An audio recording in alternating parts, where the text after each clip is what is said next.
Wake Up Tucson with Joe and Christy Simone on 1030 KVOI, The Voice. All right, welcome back to the Wake Up Tucson show, 790-2040. Joe Higgins, Ed Alexander, Christy Simone, and this is called Wake Up Tucson.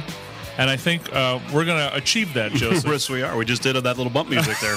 We woke him up. Bringing on Mr. Ted Nugent. Welcome to the show, Ted. Is this Chris and Joe? This is Chris and Joe. Chris and Joe, Wake Up America. Yeah, is Wango Tango the ultimate arousal wake-up song or what? Who do I think I am? If I'm not adorable, I don't know who is. What a great song. We have so much fun playing that damn thing every night. It's insane. So, Ted, you're coming to the Pima County Fair coming up. Yeah, who's going to stop me?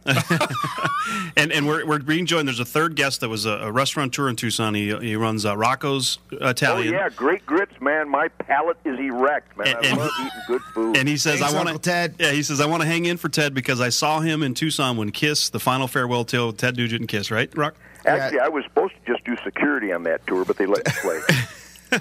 He said he cried. I cried. But my band is so good. I mean, I got Mick Brown from Scottsdale, Arizona. Mick Brown on drums, an absolute Motown funk brother, animal in heat.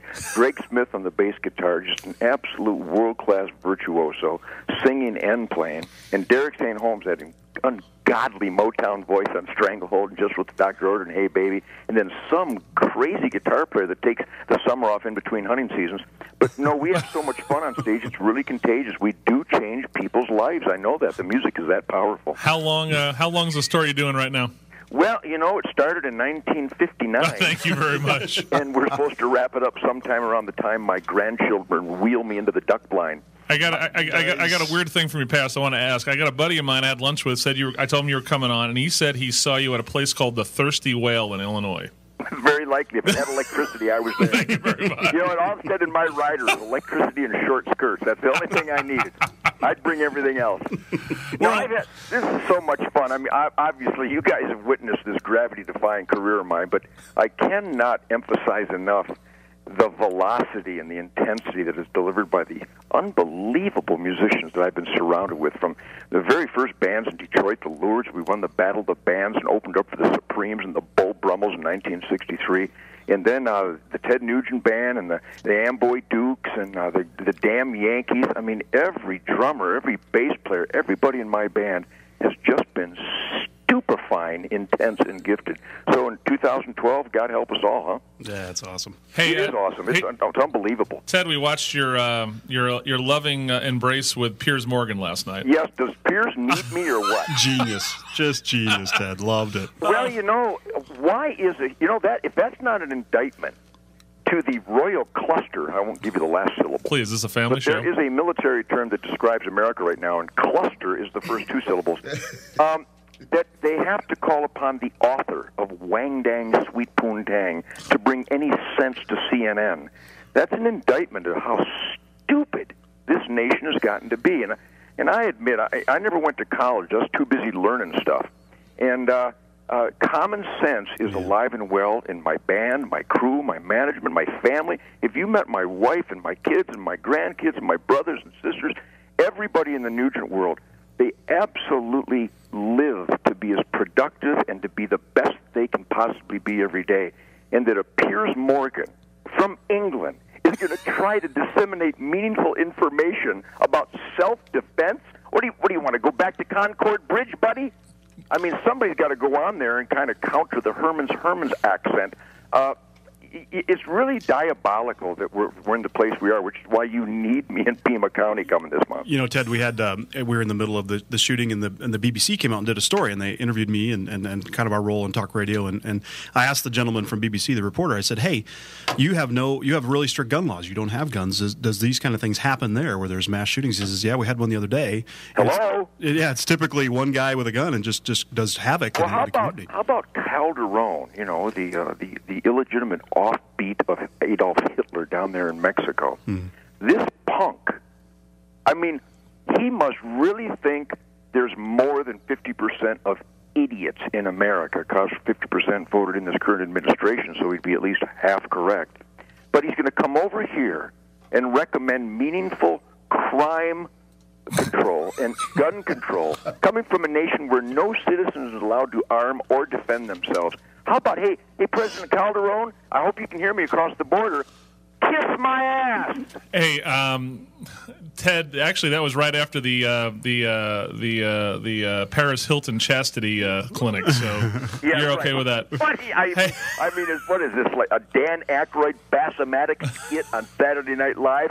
These people are out of their cotton picking mind. Which once again, that Ted Nugent, Ted the Motor City Madman Nugent, makes more sense than all of them is scary. Hey, Ted, my partner Joe he's our research guy. Yeah, we knew we'd be talking Second Amendment issues and guns. And Arizona and Utah are the top two states in the country for gun. The NRA has ranked them as the most. Well, obviously, you haven't been to the Nugent Ranch, but go ahead. And I'm looking at our crime stats from 2008 when it really started. Kind of the legislature changed conservative. We had a number of gun laws. Every single violent crime is down considerably. If I'm looking at from murders to assaults to rapes and whatnot, are down. Yeah, and I spread that pretty much every day. I did. Did you see me on the last Piers Morgan show a couple months back? No, sir. I basically rolled up that stat and shoved up his ass sideways. Yeah, who doesn't know this stuff? Wherever there are more citizens with loaded guns on their person. This isn't a Ted Nugent hunch. This is a statistic supported by the Bureau of Alcohol, Tobacco, Firearms, and Explosives, the Center for Disease Control, the UN crime study, and every law enforcement study on planet Earth that they try to hide because it supports the NRA. Wherever there are more citizens with loaded guns on their person, there is not only a dramatic reduction in violent crime, but assaultive-type crimes like assault, rape, home invasion, they don't just go down. In many jurisdictions, they vanish. Yeah.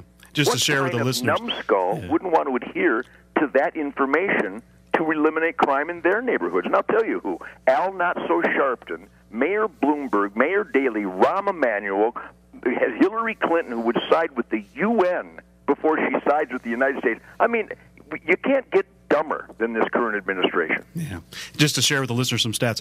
Back in 2007, 2008, violent crimes were 18,000 for the whole state. Now they're down to 16. You got property crimes down from 265 to 225,000. Murders down quite a bit. So something's given here. Hey, Ted, you write a column for the Washington Times, and one of your more recent ones is about the Mr. Zimmerman, Trayvon Martin situation that's just spiraling out of control. Right. Well, it is out of control. If I may, for those who missed me on Piers Morgan delivering truth and logic, it's real simple. It really is simple. Number one, I know my fellow man. My fellow man prays for the Martin family and prays for the Zimmerman family. But way before this tragedy occurred, there were 49 shootings the same weekend in gun control Chicago. There were 10 black youths slaughtered in a single weekend in Chicago. No marches, no protests. Are you telling me that all this evidence actually stands that black America doesn't give a rat's ass about dead black kids unless the dead black kid is from the hands of a white or maybe a white Hispanic? Is that the message? Heartbreakingly, it is the message. And I weep tears of blood that all these black kids are slaughtered every week and nobody gives a damn because black guys killed them. Are you kidding me? What do? Turn your soul in at the door? So that's number one. America prays for all victims. We pray for all victims regardless of color, race, economic life. Nothing matters except the human sacred gift of life. Next, we are appalled that the racists put on a parade because the Hispanic was white. When was the last time you ever heard a Hispanic described as white? And that was and you're right. That's a New York Times description for Zimmerman. That quote, he's a white Hispanic. So next, that he's already been convicted of a cold-blooded murder in most of the media.